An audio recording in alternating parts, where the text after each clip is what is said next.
कि 2-4 टैंकर अलग से भेज देते हो कि भाई ये मुसलमानों के लिए है, जब वो तेल भरवाने आए तो उनको फ्री में देना चाहिए, ये लो तेल हमारे पास से ले जाओ। जब हमारे यहाँ के लोग मुस्लिम लोग वहां हज करने जाते हैं तो क्या उनके दिलो दिमाग में ये बात रहती है कि यार वहां के मुसलमान तो हमको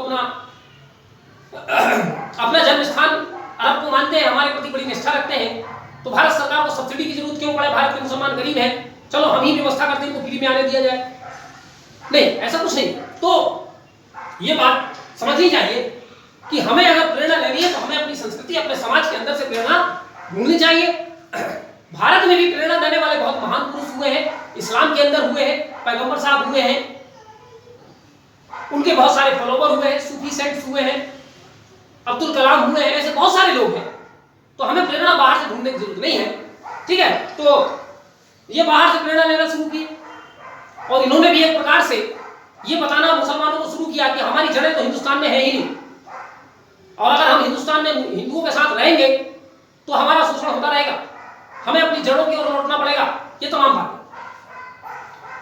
इस्लाम इन डेंजर, जब इन्होंने भी कहना शुरू कर दिया भैया यहां तो इस्लाम खतरे में है, लोग खतरे में है, ये बात नहीं है, इस्लाम खतरे में। इस्लाम के नाम पर लोगों को भड़काया जा रहा है। इधर हिंदू महासभा हिंदू के नाम पर कर रही है, इधर ही मुस्लिम, ठीक है। द ब्रिटिश फ्यूल्ड बोथ, अंग्रेज दोनों को बढ़िया हवा दिया जा रहा था, ईंधन दिया जा रहा था, इधर हिंदू महासभा को भी खुराक मिल रहा था, इधर मुस्लिम लीग को भी खुराक मिल रहा था, और दोनों अपने उन्माद में संप्रदायवाद को बढ़ा रहे थे। नुकसान आम जनता का हो रहा था, कॉमन आदमी को बेचारा जो ना इस्लाम जानता ना हिंदुज़म जानता, 2 वक्त की रोटी के लिए मोहताज है, वो आदमी सफर कर रहा है।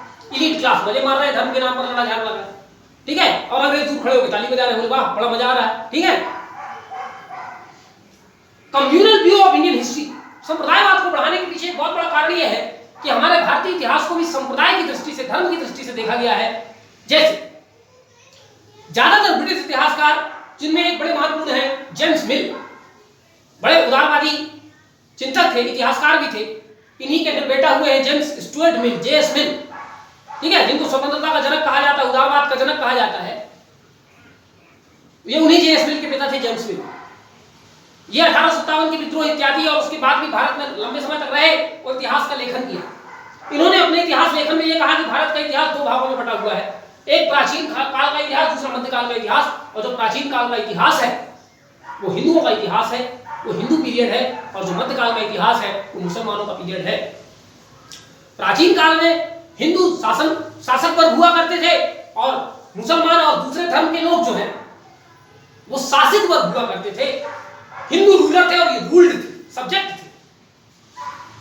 जब मिडाइवल पीरियड आया उल्टा हो गया, सारे मुस्लिम रूलर क्लास से बिलोंग करने लगे और हिंदू और दूसरे जो वर्ग के लोग हैं वो रूल्ड क्लास या सब्जेक्ट क्लास के लोग हो गए। तो इतिहास को इन्होंने धर्म के आधार पर बांट दिया। अब जब धर्म के आधार पर बांट दिया तो मुसलमान प्रेरणा लेना कहां से शुरू कर दिए? Middle period. उनका एंशिएंट से कोई लेना देना नहीं, और हिंदू अपनी प्रेरणा एंशिएंट से लेने लगे, मिडाइवल से नफरत करने लगे। मुसलमान मिडाइवल से प्रेम करने लगे, एंशिएंट से नफरत करने लगे। तो भारत के इतिहास को इस तरीके से राजनीति और धर्म के रंग में रंग करके दिखाया गया, ठीक है। हद तो तब हो गई, other British and Indian historian supported, बाद में अन्य कई अंग्रेज और भारतीय इतिहासकारों ने इस बात का समर्थन किया। और भारतीय इतिहास को कई जगह मैंने देखा भी है कि इस प्रकार से बताया भी जाता है कि एंशिएंट कहां खत्म होता है और मिडाइवल कहां शुरू होता है। तो बोला जाता है जहां हिंदू शासन खत्म हो जाता है वहां मिडाइवल शुरू हो जाता है, ठीक है। तो ये तमाम बातें ठीक नहीं है, क्योंकि ऐसा नहीं है कि एंशिएंट काल में भारत में केवल हिंदू ही शासन करते थे। हिंदू थे, बौद्ध थे, जैन थे, फिर ईसाइयत आने लगी थी, इस्लाम आने लगा था अर्ली मिडाइवल पीरियड इत्यादि में।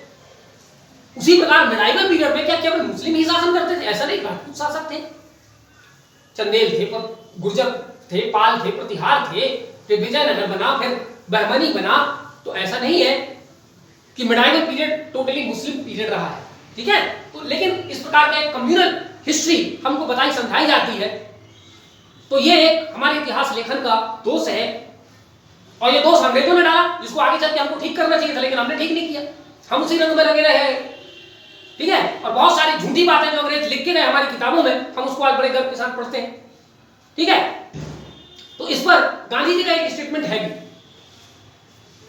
ठीक है। इसी पर गांधी जी ने कहा है, communal harmony could not be permanently established in our country so long as highly distorted versions of history were taught in our schools and colleges through the history textbook। Gandhi ने कहा कि भारत में जब तक ये डिस्टॉर्टेड हिस्ट्री, जिसमें गलत इतिहास लिखा हुआ है, वो पढ़ाया जाएगा हमारे स्कूल और कॉलेज में, तब तक भारत में सांप्रदायिक सौहार्द, कम्युनल हार्मोनी की स्थापना परमानेंट रूप से हो ही नहीं सकता। हमारा हिस्ट्री, हमारा इतिहास इस तरीके से डिस्टॉर्ट करके, इस तरीके से भटका करके, इस तरीके से गलत तरीके से लिखा गया है, जिसमें बहुत सारी चीजें गलत हैं। उसको सही ढंग से, न्यूट्रल तरीके से फिर से लिखने और समझने की जरूरत है। ठीक है, तो ये इतिहास का एक दोष है। अगली बात, role of humours in media. इसके अलावा संप्रदायवाद को बढ़ाने में जो ह्यूमर्स थे और जो मीडिया का रोल था, कभी एक छोटी सी घटना घट जाती थी, उसको अंग्रेज लोग हवा देते थे, र्यूमर्स फैला देते थे समाज में, उसको न्यूज इत्यादि में प्रकाशित किया जाता था और लोगों को पता चलता था कि ये मुसलमान के विरोधी काम हिंदू ने किया है, हिंदू विरोधी काम मुसलमानों ने किया है। इस प्रकार के अनेक र्यूमर्स, भ्रांतियां जो है अंग्रेज जानबूझ करके इसको हवा देते थे और फैलाते थे। Politics of appeasement. इसके अलावा संप्रदायवाद को फैलाने का एक बहुत बड़ा कारण तुष्टीकरण की राजनीति है, जिसका खास करके भारत की आजादी के बाद इस वाले पॉइंट का बहुत बड़ा रोल है। जैसे भारत की आजादी के बाद हम देखें कि भारत में धर्मनिरपेक्ष, पंथनिरपेक्ष राज्य है, लेकिन उसमें राजनीतिक पार्टियों द्वारा इफ्तार पार्टी देना, हज सब्सिडी देना या मंदिर मस्जिद का निर्माण कराना, ये तमाम प्रकार की चीजें अपीजमेंट, ठीक है, पॉलिटिक्स ऑफ अपीजमेंट है। शाहबानो मामला, ऐसे बहुत सारे मुद्दे हैं, ठीक है, जहां पर साफ दिखाई देता है कि यहां पर किसी खास धर्म संप्रदाय के लोगों को सांठ-गांठ करने की कोशिश जो है वो की जा रही है। ठीक है, तो ये अपीजमेंट की जो पॉलिटिक्स है, जब तक भारत गुलाम था तब तक ये काम अंग्रेज करते रहे। अंग्रेजों के जाने के बाद हमारी राजनीतिक पार्टियां ये कर रही हैं और संप्रदायवाद बढ़िया फल फूल रहा है, उसको ईंधन मिल रहा है, उसको खुराक मिल रहा है। ठीक है, सांप्रदायिक दंगे कराए जाते हैं चुनाव जीतने के लिए, तो ये तमाम प्रकार की दंगे। ठीक है, तो एक शायर है जिन्होंने कहा है कि सरहदों पर तनाव है, पता करो क्या कहीं चुनाव है। तो ये बात समझ में आ रही है कि जब कभी चुनाव आते हैं तो हम सांप्रदायिकता का खेल खेलना, चाहे वो कोई भी पार्टी हो, चाहे वो लोकसभा का चुनाव हो या राज्यों की विधानसभाओं का चुनाव हो, हम अपने अपने चुनाव जीतने के लिए कम्युनल कार्ड खेलते हैं, युद्ध लड़ा देते हैं, कुछ भी कर देते हैं भैया, राजनीति बड़ा। ठीक है, तो ये अपीजमेंट की जो पॉलिसी है, इसने भी संप्रदायवाद को हवा दिया है, जमीन दी है, फलने फूलने का अवसर दिया है। इसमें उन लोगों को कोई दोष नहीं बेचारे, ठीक है, वो तो बेरोजगार हैं, भटके हुए लोग हैं, उनको सरकार सही दिशा में लाने की कोशिश करे, पर सरकार उनको खुद एक मोहरा के रूप में प्रयोग करती है। तो गुंडागर्दी, संप्रदायवाद, ये तमाम चीजें राजनीतिक आरक्षण से ही फलती फूलती है। Intermingling of religion with society, politics etcetera. Bharat की ताना बाना ऐसा है, भारत का समाज, जहां पर जो धर्म है वो समाज के साथ, राजनीति के साथ, हमारी डे टू डे लाइफ के साथ इतना घुला मिला हुआ है कि धर्म हमारे जीवन से, हमारे समाज से अलग हो ही नहीं सकता। इसलिए हमको धार्मिक रूप से भटका देना बड़ा आसान है। हम ये अंतर ही महसूस नहीं कर पाते कि जो काम हम कर रहे हैं वो एक मानवीय नैतिकता है या धर्म है। हमारे यहां नैतिकता और धर्म को इतना घुला मिला दिया गया है कि बड़े बुजुर्गों का पैर पड़ो, हिंदुइज्म कहता है ये हिंदू धर्म का हिस्सा है। अरे ये नैतिकता है भैया, हिंदू धर्म का हिस्सा नहीं है, ये किसी धर्म का हिस्सा नहीं है। नैतिकता एक बहुत अलग चीज होती है जो मानव होने के नाते हम सबको करना चाहिए, पर हमें ये सब चीजें बताई जाती है कि जो भी हम संसार में अच्छा कुछ करते हैं वो हमारे धर्म का हिस्सा है। ठीक है, यदि हम टोपी लगा करके गले मिल रहे हैं तो ये हमारे ईद की देन है, हमारे धर्म की देन है। क्या मानवता ये नहीं कहती कि हमें हर एक मानव के प्रति दया धर्म दिखाना चाहिए? ये तो नैतिकता की बात है, धर्म की बात कहां है? पर हमारे जीवन में इस प्रकार से धर्म को घुला मिला दिया गया है कि धर्म का नाम लेके हमको बरगला देना, नदी पार मत करो ये धार्मिक विरुद्ध है, दारू मत पियो धर्म विरुद्ध है। अरे नैतिकता देखो, धर्म बात में देखो। ठीक है, तो इस प्रकार से घुला मिला होने के कारण भी हमको सांप्रदायिक बना देना, हमको धर्म के अफीम से उन्मादी कर देना बहुत आसान है। ठीक है, stagnation in agriculture, industry, employment, modernisation etcetera.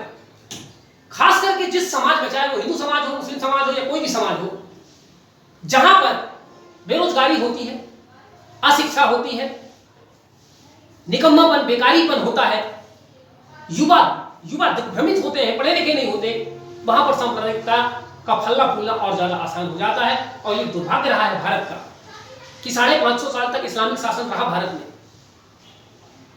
अगर हिंदुओं को ही दोष देना है कि हिंदुओं के कारण मुसलमान पिछड़ गए, तो अपने 550 साल का इतिहास भी देखना पड़ेगा भारत में। 550 साल आखिर मुसलमानों ने क्या किया भारत में कि मुसलमान इतने पिछड़े रहे। तो ये सोची समझी रणनीति होती है, जानबूझ करके। जैसे भारत में एक कोशिश ये है राजनीतिकों की कि भारत को हमेशा गरीब बनाए रहो, भारत में हमेशा समस्याएं नक्सलवाद जैसे बनाए रखो ताकि हम अपनी राजनीतिक रोटियां सेक सकें। तो मुसलमानों में ये बात सत्य है, सरकारी आंकड़े ये तमाम चीजें बताती हैं कि पिछड़ापन, आर्थिक पिछड़ापन, सामाजिक पिछड़ापन, राजनीतिक पिछड़ापन, ये सभी पिछड़ापन मुस्लिम समाज में ज्यादा मात्रा में पाया जाता है। कट्टरपन उनके अंदर ज्यादा पाया जाता है। तो ये क्यों पाया जाता है, इसका विश्लेषण, इसका चिंतन करने की जरूरत है। अब जब उनके यहाँ बेरोजगारी पाई जाती है, बेकारी पाई जाता है, निकम्मापन पाया जाता है, शिक्षा का स्तर कम है, राजनीतिक सहभागिता कम है, सामाजिक सूझबूझ कम है, तो ऐसे लोगों को भ्रमित करके संप्रदायवाद के रंग में रंग देना, संप्रदायवाद ही उनका एक रोजगार बना देना, ठीक है, आतंकवाद जैसा घटना उनके अंदर डाल देना, ये तमाम चीजें बड़ी आसान होती हैं। तो अब ये एक सोची समझी रणनीति है या ये क्या है, ये चिंतन करने का विषय है। इस पर मैं ज्यादा कमेंट नहीं करूंगा। पर कम्युनिज्म को फैलाने में ये भी एक बड़ी महत्वपूर्ण भूमिका होती है कि जहां पर स्टैग्नेशन होता है, ठहराव आ जाता है कृषि पर, उद्योग पर, धंधे पर, रोजगार पर, शिक्षा पर, आधुनिकता पर, और ये तमाम चीजें मुस्लिम समाज में देखने को मिलती है। आधुनिकीकरण के दौड़ में वो बहुत पीछे हुए, क्योंकि ऐसा कुछ शायद उनके रिलीजियस लीडर्स द्वारा बताया जाता है कि जो आधुनिकता है ये इस्लाम के लिए खतरा है, ठीक है। तो आजादी के पहले भी भारत में एकमात्र बंबई प्रांत था जहां पर कुछ मुस्लिम लोग व्यापार जैसी गतिविधियां करते थे। अदरवाइज ज्यादातर मुस्लिम छोटे मोटे गतिविधियों से अपना लाइवलीहुड चलाते थे। उनमें ना आधुनिकीकरण था, ना शिक्षा था, ना उनको कोई बड़े व्यापार इत्यादि में वो संलग्न थे, ठीक है। जैसे जिन्ना ने खुलेआम पे कह दिया था कि मुसलमानों का सेना में भर्ती होना, पुलिस में भर्ती होना, जासूसी संस्था में भर्ती होना, माने ये जो सब एक प्रकार की डिफेंस रिलेटेड एक्टिविटी है, ये धर्म के विरुद्ध है।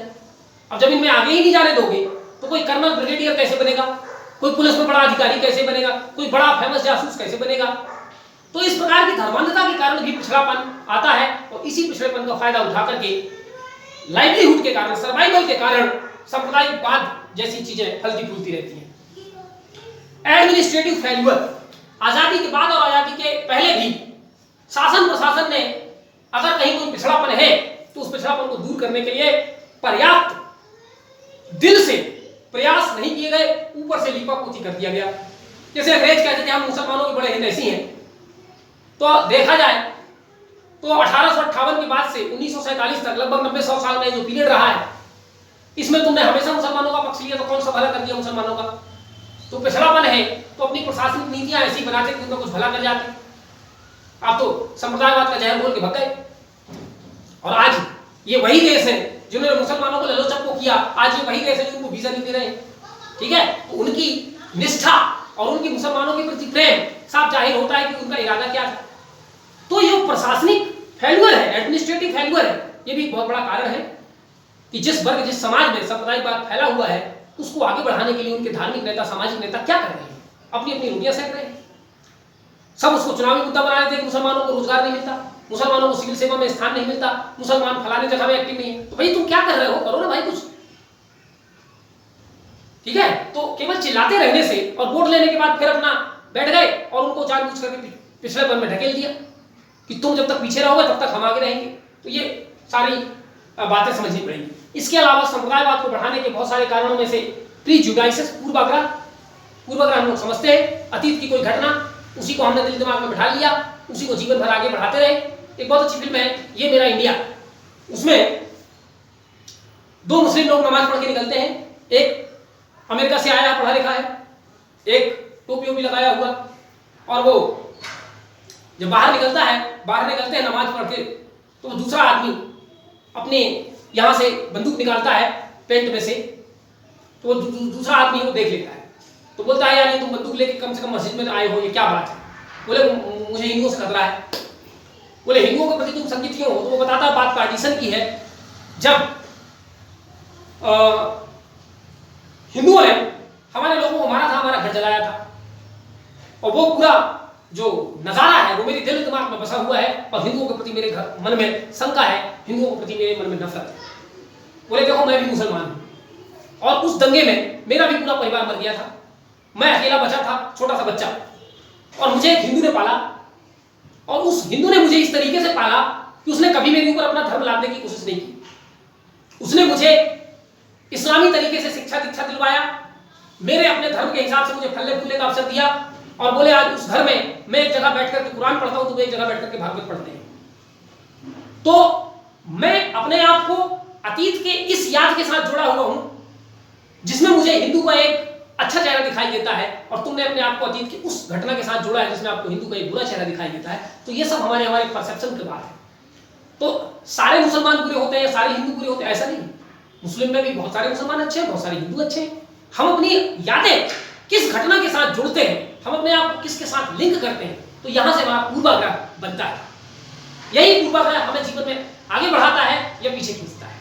ठीक है, तो ये पूर्वाग्रह जैसी घटनाएं होती हैं जो हमें लाइफ में आगे हम किस प्रकार का इंसान बनेंगे, हम इतिहास से कैसी प्रेरणा लेंगे, ये हमें सीखने का मौका देता है। ऑर्थोडॉक्सी, कट्टरपंथ माने हम लिबरल नहीं है।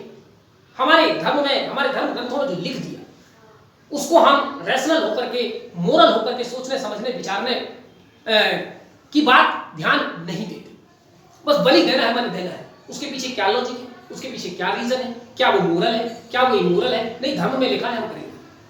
धर्म ने कहा टोपी पहनो, धर्म ने कहा तिलक लगाओ, धर्म ने कहा पगड़ी पहनो, हम करेंगे।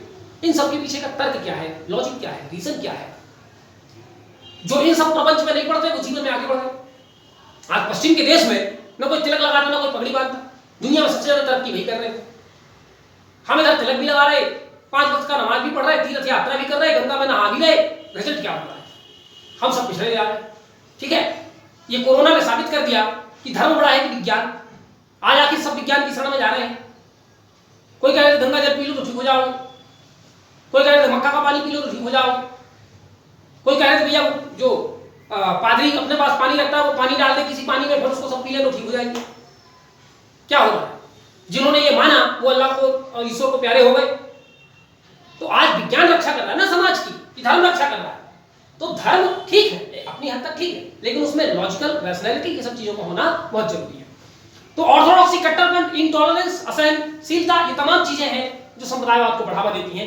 एब्सेंस ऑफ मास लीडर, संप्रदायवाद और तब फैलता है जब कोई ऐसा जनता के बीच का कोई ऐसा नेता नहीं होता जो हर वर्ग का नेता माना जाए। कांग्रेस में जो ज्यादातर नेता थे हिंदुओं के नेता थे, मुस्लिम लीग में ज्यादातर नेता थे मुसलमानों के नेता थे। ऐसा कोई भी पार्टी में नेता नहीं था। एक थे सुभाष चंद्र बोस, तो उन बेचारों का क्या हुआ? वो तो 1939 और 1940 से भारत से चले गए। तो ऐसा कोई मास लीडर नहीं था जो विभिन्न धर्म और समुदाय के लोगों का लीडर हो, जिसकी बात हर कोई सुनता हो। गांधी कुछ दिन तक थे, लेकिन बाद में गांधी की भी बायकॉट करना शुरू कर दिया। नहीं भी उसकी बात सुन रहे, मुसलमान सुन रहे। तो ये भी एक बहुत बड़ा संकट होता है। Lack of proper understanding of nationalism, राष्ट्रवाद की सही समझ ना होना भी संप्रदायवाद को बढ़ाता है। राष्ट्रवाद की हर लोग अपने अपने ढंग से परिभाषा देते हैं। ये जो कट्टर लोग होते हैं वो कल्चरल और रिलीजियस नेशनलिज्म की बात करते हैं। ठीक है, तो राष्ट्रवाद सही अर्थों में क्या है? राष्ट्रवाद का सही मतलब होता है तमाम विरोधों को भूल करके एकपन की भावना, the feeling of oneness even after having a number of differences. तमाम अंतर होने के बावजूद भी एक होने की भावना जब हो जाती है हमारे अंदर, तब उसको राष्ट्रवाद कहते हैं। तो ये भावना तो हमारे अंदर थी ही नहीं। कोई हिंदू था, कोई मुसलमान था, कोई दलित था, कोई सवर्ण था, कोई शूद्र था, कोई महिला था, कोई पुरुष था, कोई फलाना था, कोई ठिकाना था, कोई प्रिंसली स्टेट, कोई ब्रिटिश प्रोविंस, तमाम प्रकार की चीजें। तो राष्ट्रवाद की भावना हमें सही ढंग से समझ में नहीं आई। ये भी एक संप्रदायवाद का बहुत बड़ा कारण था। पॉलिटिकल एम्बिशन, राजनीतिक महत्वाकांक्षा, सबकी अपनी अपनी महत्वाकांक्षा थी। मुस्लिम लीग को लगता था हम शासन करें, कांग्रेस को लगता था हम शासन करें, अम्बेडकर को लगता था हम शासन करें, हिंदू महासभा को लगता था हम शासन करें। सबकी अपनी अपनी पॉलिटिकल एम्बिशन थी और उन्होंने कम्युनल कार्ड खेला और अपने अपने सत्ता प्राप्ति के लिए भारत का विभाजन हुआ, संप्रदायवाद फैला, तमाम दुष्परिणाम भोगे जा रहे हैं। Elite class domination in the parties, इसके पहले हम लोगों ने डेफिनेशन में पढ़ा है कि संप्रदायवाद को बढ़ाने का जो सबसे बड़ा काम करते हैं वो इलीट क्लास के लोग करते हैं, अपने फायदे के लिए करते हैं, आम जनता का इससे कोई लेना देना नहीं होता। तो इन्हीं इलीट क्लास का डोमिनेशन था, चाहे मुस्लिम लीग में चले जाओ चाहे कांग्रेस में चले जाओ, ठीक है। आम जनता तो भीड़ में खड़ी हो जाती थी, दो चार डंडा खाती थी, घर भाग जाती थी, तो आम जनता की कोई मतलब नहीं। आज भी हम देखते हैं बड़े बड़े जलसे होते हैं, जुलूस होते हैं, आम जनता को मालूम नहीं क्यों आया है, क्या हो रहा है। बड़े बड़े जलसा है, कार्यक्रम है, बीजेपी का कार्यक्रम है, कांग्रेस का कार्यक्रम है, कोई धार्मिक कार्यक्रम है, उससे पूछ लो भैया ये क्या है, इसका मतलब बता दो, नहीं जानता। उसका मजा लेते हैं इलीट क्लास, उसका सुख भोगते हैं इलीट क्लास, उसका रिजल्ट मिलता है इलीट क्लास को। तो इलीट क्लास का डोमिनेशन था दोनों पार्टियों में, वही मजे भोगते रहे, उन्हीं ने संप्रदायवाद को फैलाया किया, ठीक है। गांधी जी का स्टेटमेंट तो मैं पढ़ ही चुका हूं, कुछ और स्टेटमेंट हम लोग देखते हैं। तो ये तमाम बातें संप्रदायवाद को बढ़ाने के, संप्रदायवाद कैसे कैसे बढ़ता है, किन किन कारणों से बढ़ता है, ठीक है। और आपको ये याद रखना है कि जितनी बातें हम कर रहे हैं ये दक्षिण एशिया के पर्सपेक्टिव में कर रहे हैं, ठीक है। ये पूरी दुनिया में संप्रदायवाद का ऐसा नजारा नहीं है, ये दक्षिण एशिया में विशेष रूप से भारत, पाकिस्तान, बांग्लादेश, 3 देशों में, श्रीलंका भी हम शामिल कर सकते हैं, ये नजारा केवल यहीं का है, ठीक है। तो कुछ और अच्छे स्टेटमेंट आप पढ़ते हैं, संप्रदायवाद के बारे में तो बहुत कुछ पढ़ लिया। अब संप्रदायवाद की जगह हम लोग पढ़ते हैं कम्युनल हार्मोनी, सांप्रदायिक सौहार्द क्या है और उसको कैसे बढ़ाया जा सकता है। कुछ महत्वपूर्ण हम स्टेटमेंट पढ़ते हैं। रतन टाटा का एक स्टेटमेंट है, I am proud of my country, मुझे अपने देश पर गर्व है, but we need to unite to make a united India. हमें एक संयुक्त भारत बनाने के लिए, हमें एक एकल भारत बनाने के लिए खुद एक होना पड़ेगा, एक यूनाइट होना पड़ेगा। और किस प्रकार से हम यूनाइट होंगे? Free of communism and casteism. हम इस प्रकार से एक हों कि जो संप्रदायवाद है, जातिवाद है, क्षेत्रवाद है, तमाम प्रकार की जो वाद है जो हमें एक दूसरे अलग करते हैं, उनको साइड में रख करके हमें एक होना पड़ेगा। We need to build India into a land of equal opportunity for all. हमें भारत को एक ऐसा देश बनाना पड़ेगा जहां सबके लिए समान अवसर उपलब्ध हो। We can be truly a great nation. हम एक महान देश बन सकते हैं if we set our sight high and deliver to the people the fruits of continued growth. यदि हम अपनी नजर इस बात पर लगाएं कि अगर हम मिलजुल करके प्रयास करें तो भारत को हम आगे बढ़ा सकते हैं, भारत को हम प्रॉस्पेरिटी और इक्वल अपॉर्चुनिटी वाला एक देश बना सकते हैं। तो रतन टाटा ने एक बात कही है, भाइयों ये जातिवाद, संप्रदायवाद, क्षेत्रवाद, नक्सलवाद, इन सबसे कुछ नहीं मिलने वाला, ये सब हमें एक दूसरे से अलग करने वाली भावनाएं हैं। हम उन भावनाओं से आगे बढ़ें जिससे ये देश आगे बढ़ सकता है। जब देश आगे बढ़ेगा हम आगे बढ़ेंगे, और जब हमारा इकोनॉमिक, सोशल, पॉलिटिकल डेवलपमेंट होगा, हमारा दिमाग अच्छा हो जाएगा, तो हमें ये जो छोटी छोटी चीजें हैं जो हमें एक दूसरे से अलग करती हैं, अपने आप हमारे दिमाग से निकल जाएगी। हम व्यस्त रहेंगे, हम रोजगार में रहेंगे, हमें हिंदू मुस्लिम के इशू पे लड़ने झगड़ने का अवकाश भी नहीं होगा। तो व्यस्त रहे, मस्त रहे, फालतू बैठोगे तो तमाम बातें दिमाग में आएंगी। India is developing because of 125 crore strong team India. Narendra Modi ji का स्टेटमेंट है, ठीक है। अब पर्सनली आप उनके बारे में क्या सोचते हैं इससे फर्क नहीं पड़ता, पर ये यूपीएससी के पॉइंट ऑफ व्यू से भारत के प्रधानमंत्री हैं तो एक अच्छा स्टेटमेंट है, हम इसको कोट कर सकते हैं। इन्होंने कहा कि भारत 125 करोड़ लोगों के कारण विकास कर रहा है। यानी इस स्टेटमेंट में यह दिखाई दे रहा है कि उन्होंने ऐसा कुछ नहीं कहा कि भारत केवल हिंदुओं के कारण बढ़ रहा है या मुसलमानों के कारण बढ़ रहा है, ठीक है। भारत ने कहा, इन्होंने कहा कि भारत एक टीम इंडिया है, भारत एक टीम है और हम टीम स्पिरिट से काम करते हैं।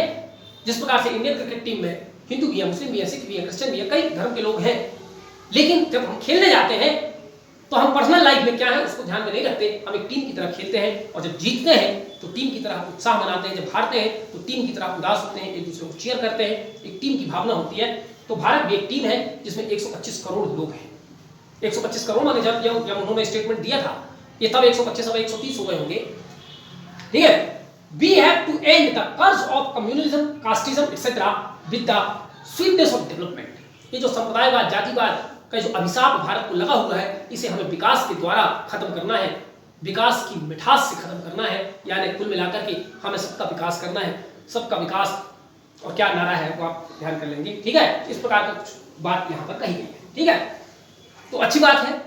अगली बात अब्दुल कलाम जी का स्टेटमेंट है, where there is righteousness in the heart. जहां हमारे दिल में सच्चाई होती है, राइटसनेस, अच्छेपन की भावना होती है, there is beauty in the character, तो हमारे चरित्र में अपने आप सुंदरता आ जाती है, ठीक।